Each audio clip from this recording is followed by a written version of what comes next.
Monsieur Jean-Philippe Nilor, pour le groupe GDR.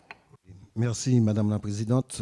Si l'agriculture intensive pose toujours problème, elle pose même problème dans un pays continental et vaste comme la France, que dire de ses conséquences dans des territoires micro-insulaires comme la plupart des pays d'outre-mer?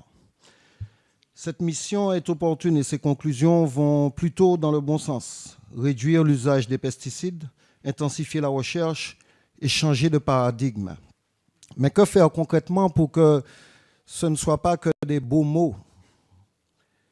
Aujourd'hui, suite à des dérogations qui ont été accordées par l'État, alors que ce produit était interdit en France, la chlordécone a provoqué un véritable désastre sanitaire aux Antilles.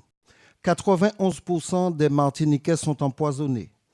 On assiste à un foisonnement des cancers du sein chez les femmes, de la prostate chez les hommes, où nous sommes malheureusement record du monde en la matière.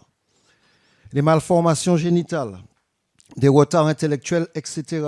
Et j'en passe toutes les conséquences. La terre est polluée. La mer est polluée avec des conséquences sur l'activité des marins-pêcheurs. Les rivières sont polluées.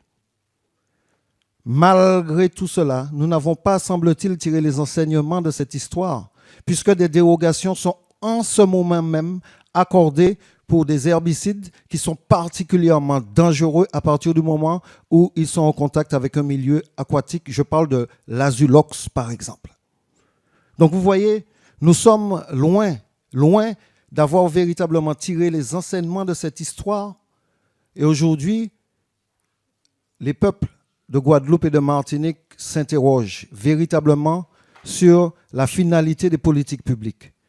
Parce que, je le rappelle, le principe de précaution et la santé des hommes ont été sacrifiés sur l'autel des intérêts individuels et financiers.